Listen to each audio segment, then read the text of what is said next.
E a grande discussão que movimentou aí recentemente a internet é se a gente tá tendo com o 3 Atlas um cometa gigante, ou se na verdade é uma nave espacial alienígena, por causa do seu comprimento, justamente da velocidade que ele tá vindo em direção à Terra, por ser de fora do nosso sistema solar. A gente tem toda essa discussão pegando fogo. Mas eu fiquei sabendo então que agora a gente já tem um veredito, já tem um diagnóstico definitivo. Na verdade, né, cara, vou explicar pra galera assim que esse negócio de nave Quem começa com esse papo todo, né? Vamos explicar pra galera primeiro o que é um objeto interestelar, né? É um objeto, esse é o terceiro, ele chama 3 Atlas porque ele é o terceiro objeto interestelar.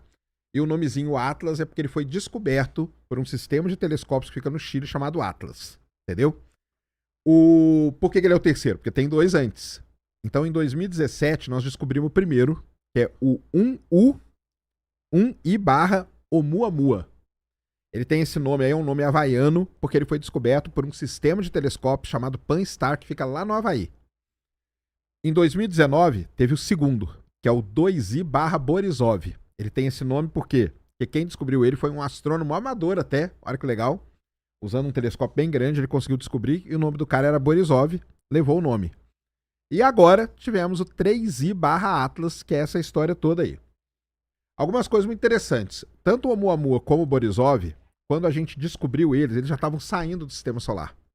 Então nós tivemos muito poucos dias para fazer qualquer coisa dele, tanto que nem tem imagem direito. Uhum. O 3I Atlas, nós descobrimos ele entrando no sistema solar. Você já vai ter tempo para estudar ele, né? Basicamente 1 ano. Vai ter 1 ano quase inteiro para estudar ele. Tanto que ele está sendo, faz 2 meses só, ele foi descoberto dia 1º de julho. Ou seja, só tem 2 meses que ele foi descoberto, já tem coisa pra caramba. Imagino que você vai ter mais quase 1 ano para estudar ele. Então ele já tem muita imagem, já tem muita coisa. Esse é um ponto. Segunda coisa, né? Como que o astrônomo descobre ou sabe que um objeto veio de fora do sistema solar? Por quê? Né? Como assim? Como que você sabe que veio de fora? Isso é feito da seguinte maneira, para o pessoal entender.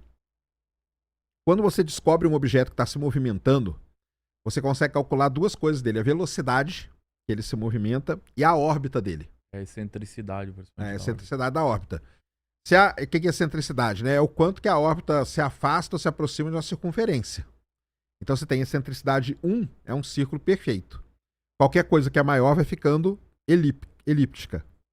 Até que chega um ponto que é tão excêntrica que ela nem mais é elíptica. É uma hipérbole. Ela vira uma hipérbole. Então ela vira uma órbita hiperbólica. Quando a gente calcula essa órbita da hiperbólica, esse objeto não está no sistema solar. Não veio daqui. Ele tem muito mais velocidade do que a velocidade de escape do sistema solar. É.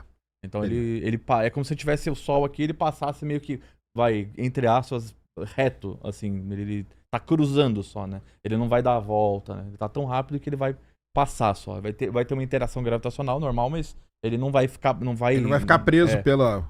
A gravidade do Sol não vai prender ele aqui. Ele tem uma interação gravitacional, mas a velocidade dele é tão forte... 60 km por segundo.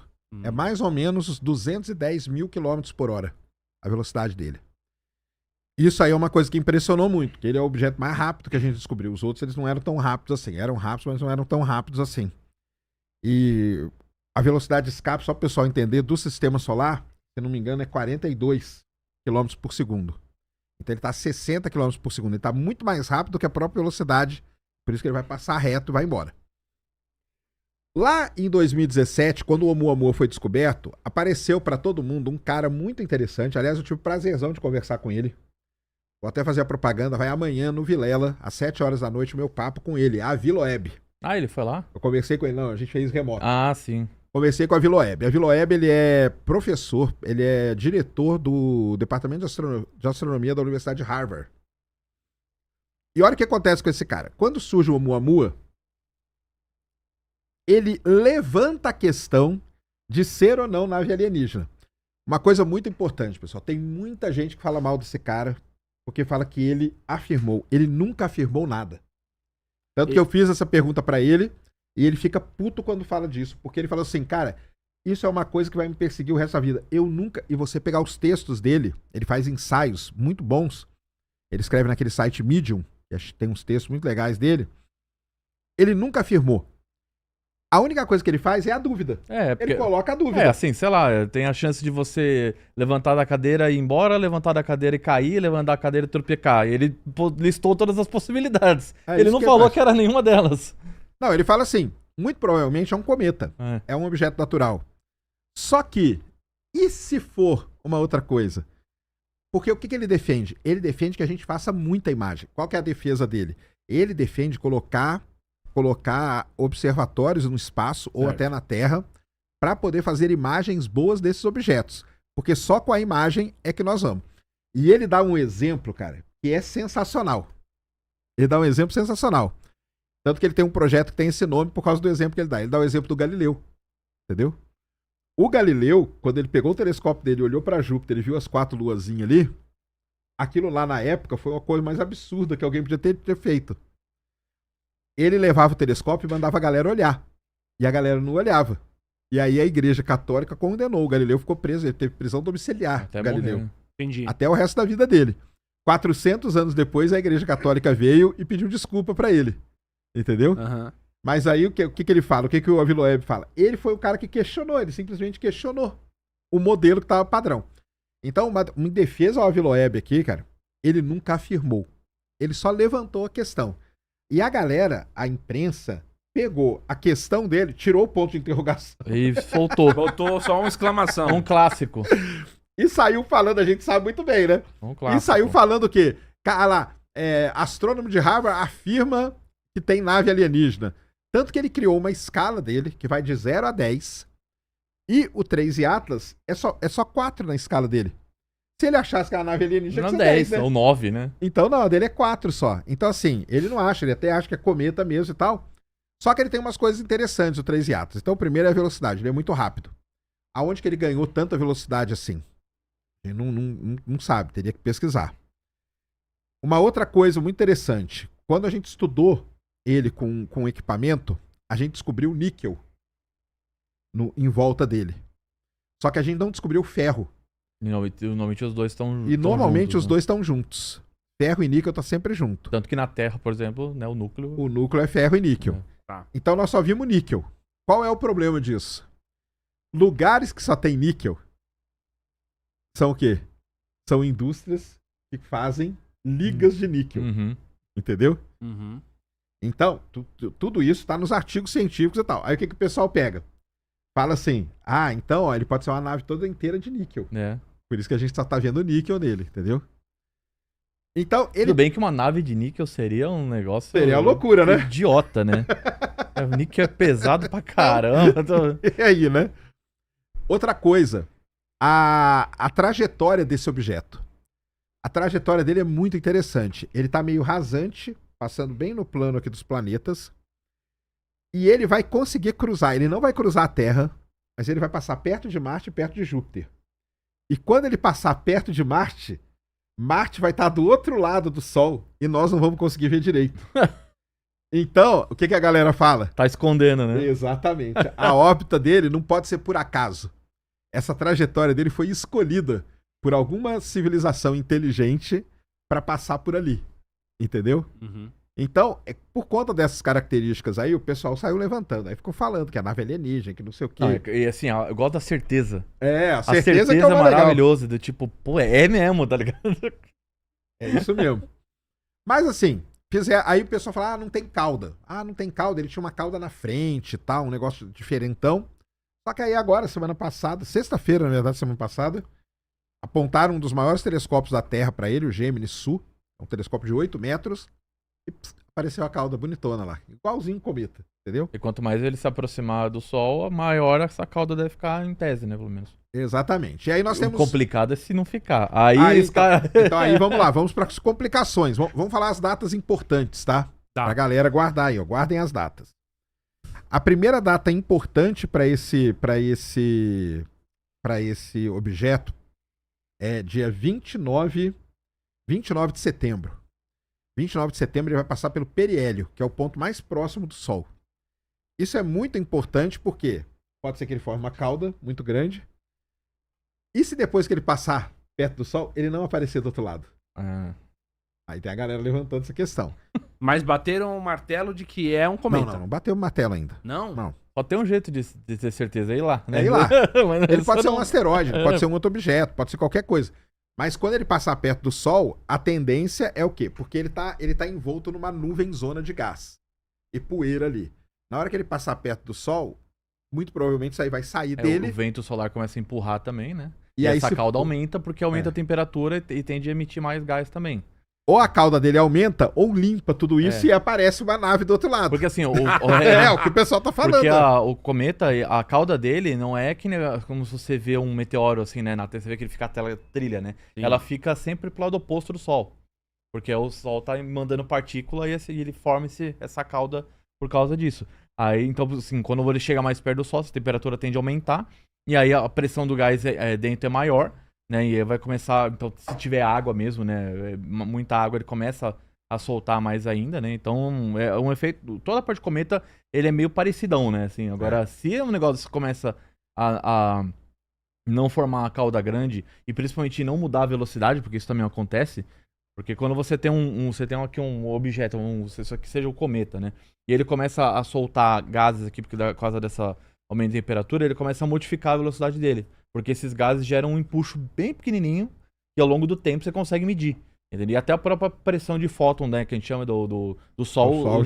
O fóton, quando bate no corpo, ele dá um pequeno empurrãozinho nele. É bem pouquinho. Só que isso só consegue ver no espaço aí, que nem um ano é impossível você conseguir ver isso já, tal. Então é capaz dele aumentar a velocidade ainda. Não, ele já tá aumentando. Pode mudar, né? Não, já mudou. Ele já mudou. Isso aí o pessoal já detectou. Ele detectou, a gente chama de uma aceleração não gravitacional, porque tem duas maneiras do corpo acelerar. Ou ele passa perto de um objeto, e a gravidade acelera ele, ou desse jeito aí que o Pedrão falou. Entendi. Que é um negócio muito louco, né? Porque assim, satélite, por exemplo, quanto maior o satélite for, mais ele é afetado por pressão de fóton.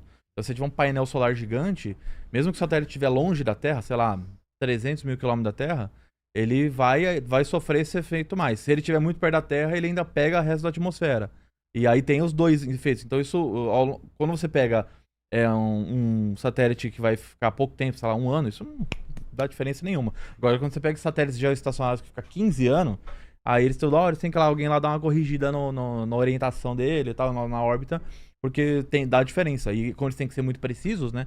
Então tem que fazer esses ajustes. É bem legal que mesmo é fraquinho, né?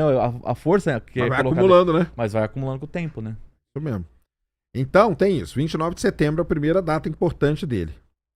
E a segunda data importante é logo depois, que é dia 3 de outubro.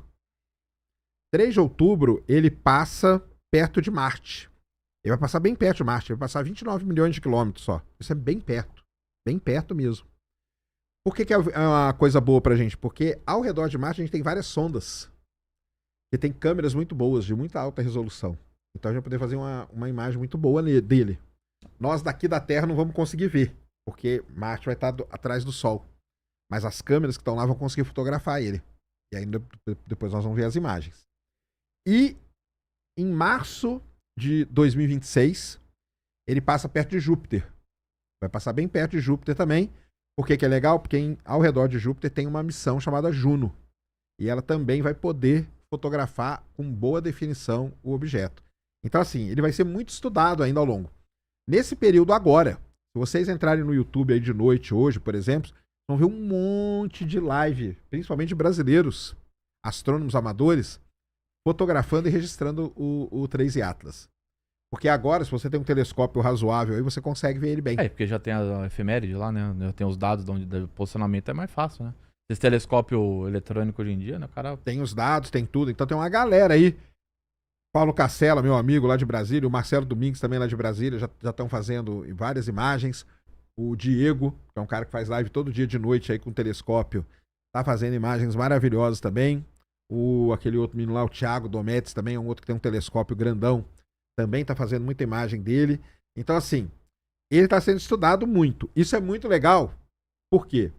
Porque muita gente fala, aliás, um cara aí mandou uma mensagem me xingando pra caramba, falando, não, cara, você vai ver a NASA aí, ó, vai esconder tudo de novo de todo mundo. Que a NASA, cara, primeira coisa, só pra falar pra vocês, tá? A NASA não tem nada a ver com assim, tem a ver, ela patrocina lá o Atlas, mas o projeto, mas a NASA não tá nem aí pra isso, cara, entendeu? Aliás, a NASA queria mesmo que tivesse uma nave ali. Nossa, mas ia jorrar dinheiro. Ia jorrar dinheiro pra eles. E outra, é tanta gente observando ele hoje, tantos amadores, que se ele for uma nave, não vai ter como esconder. Né? Não tem como, entendeu? E aí nós temos que esperar. Mas você é da opinião que é um cometa. Cara, eu acho que é um cometa. Eu acho que é quase certeza absoluta, ele tem um comportamento. Ele é um pouco diferente, principalmente na composição química, ele tem pouca água em relação a dióxido de carbono. Ele tem muito dióxido de carbono e pouca água. O que não é normal, mas tem cometas aqui que tem essa mesma coisa. E tem que lembrar também que se ele não foi formado aqui, cada sistema solar... Pode ser diferente também, é isso que o pessoal tá defendendo. Uhum. Outra coisa, o lance da cauda, né? Ah, porque a cauda. Cara, é só a galera lembrar, não sei se vocês vão lembrar do Halley. Eu vi o Halley em 86. Certo. Eu não era nem projeto, então... E ele não tinha ele era uma fumacinha no céu. Aliás, foi por isso que ele foi uma grande decepção. O de 86, né? O de 86 foi uma grande decepção, porque em 1910, a cauda do Halley, diz a lenda e tem as fotos, ela ocupava metade do céu. E aí todo mundo ficou com aquelas imagens e tal. Quando ele passa em 86, ele não aparece, ele era uma fumacinha no céu, ele quase não tinha cauda. Então ele foi uma grande decepção por conta disso. Mas aí é legal da gente falar, porque cometa é assim, cara. A gente não sabe o que acontece com um cometa quando ele passa perto do Sol. Ele pode. Já até perguntaram aqui, ele pode mergulhar no Sol? Pode mergulhar no Sol. Entendeu? Pode. Ele pode, na hora que virar, a cauda dele aparecer lindamente? Pode também. Pode ser que ele passe numa distância, que a pressão de radiação e tudo seja tão grande que arrebente ele. Pode acontecer também. A temperatura interna sobe muito, ele estoura, né? Ele explode, entendeu? Então, assim, o que vai acontecer? Nós não sabemos. Cometa é um bicho muito imprevisível. A gente não consegue saber como que ele vai ser. Por isso que o Halley, na época, foi uma decepção. Obviamente que os astrônomos sabiam que ele não ia ser daquele jeito, entendeu? Só que também a gente tá falando de 1986. Não tinha internet, não tinha nada. Então, o astrônomo falava lá, ninguém nem sabia, né? Hoje o cara fala e joga no Twitter, no Instagram. Nada, joga uma foto de 300K né, de resolução. Na época o cara falava, e aí, cara? Não tem, mas os astrônomos sabiam que o Halley não ia ser daquele jeito. E pode ser que na próxima passagem ele seja lindo. E eu gosto sempre de falar, tem cometas, cara, que a gente não dá nada pra eles. Em 2011, teve um cometa que passou chamado Lovejoy. Ninguém dava nada pra ele. Na hora que ele virou do Sol, cara, a cauda dele ficou lindíssima. Eu vi a cauda dele no interior. A cauda dele pegava quase metade do céu. Bem de manhãzinha. Lindo, maravilhoso. Em 97, passou o melhor cometa que eu já vi na vida. Eu vi aqui em Piracicaba, no Observatório de Piracicaba, chamado Hale-Bopp. Esse cometa, ele era tão forte no céu, a cauda dele era tão linda, que a gente conseguiu ver algo que é muito difícil ver num cometa. Durante a noite, você vê ele mexendo no céu. Porque todo mundo dá a impressão que você vai olhar um cometa, o cometa tá passando assim. Você não vê isso. Fica aparentemente estático, né? Você vê ele aqui, aí no dia seguinte você vê ele aqui, no outro dia você vê que quando você junta tudo, você vê o movimento dele. Tá. Só que o Hale-Bopp, ele era tão forte, tão intenso, que durante as poucas horinhas que a gente conseguia ver ele, a gente via ele se movendo. Então, assim, e ninguém dava nada pra ele. Entendeu? E outro, por outro lado, tem cometas. Teve um em 2014 chamado Side Spring. É o cometa do século. Pô, Sempre tem o cometa do século. Esse cometa vai ser sensacional. Nada. Na hora que ele virou no Sol, cara, não apareceu nada. Cauda nenhuma. Então, assim, não dá, a gente não tem essa previsibilidade de cometa. É muito difícil, porque a gente não sabe exatamente a composição dele, o quanto de gelo. Ele tem vários gelos. Gelo de água, gelo de CO2, gelo de não sei o quê. Como que eles reagem à pressão que eles vão sofrer do Sol? Será que a temperatura vai subir muito? Não vai subir tanto? Será que ele é muito... por onde que sai todo esse gás dele? Sai por buracos que tem no cometa. Será que esse cometa ele tem muito buraco? Tem pouco? A gente não sabe. Então é uma dúvida. Eu sou da opinião que é um cometa. Eu sou dessa opinião, tranquilamente. E você, Pedro? Eu acho que é um cometa também. O fato de ter saído essa notícia recentemente da cauda já praticamente mata a questão, né? Então agora é ver como ele se comporta. E inclusive acho que o legal é poder entender como encontrar outros também, né? Então as próximas identificações já começaram a ficar mais rápidas, né? Então depois do primeiro, né, do Oumuamua, depois ficou mais fácil. A tendência é ter cada vez mais. O legal seria se um dia achassem um objeto que veio de outra galáxia. Esse é mais difícil ainda. Esse sim, é. Esse é bem difícil. E aí você tem que pegar uma rocha que tá numa velocidade ridícula de alta e vai ser muito difícil até de estudar ela, né? Porque ela vai passar muito rápido. Então, mas a gente vai ganhando tecnologia para conseguir achar cada vez mais coisa, né? Entendi. Então, vai ser... Tem um observatório agora que acabou de inaugurar, o Vera Rubin, que dizem que ele vai descobrir um por mês. Na verdade, olha que coisa interessante. Quando eles montaram o observatório e ligaram a câmera, eles fizeram algumas imagens. O pessoal pegou essas imagens agora e viu tava lá. Na verdade, ele não tinha descoberto, mas tinha descoberto, né? Uhum. Antes de aparecer lá no Atlas, já tinha aparecido no Vera Rubin, esse objeto agora. E o Vera Rubin, aí a expectativa é que ele descubra um por mês, um interestelar por mês. Mas aí o grande sonho agora da galera é tentar mandar uma missão para interceptar um objeto desse. Nossa, mas é muito difícil. E tá, aí tem várias ideias. Uma ideia é colocar uma missão no ponto de Lagrange. Ficar esperando E lá. ela fica ali. Na hora que vê o cara entrando, você manda ela. E aí você encontra com ela lá por Júpiter, Saturno, uma coisa assim. Esses que a gente pega aí, ele sair da Terra pra chegar em Lagrange, num ponto de Lagrange, os caras vão mandar aí a 10, 11 km por segundo aí, mais ou menos.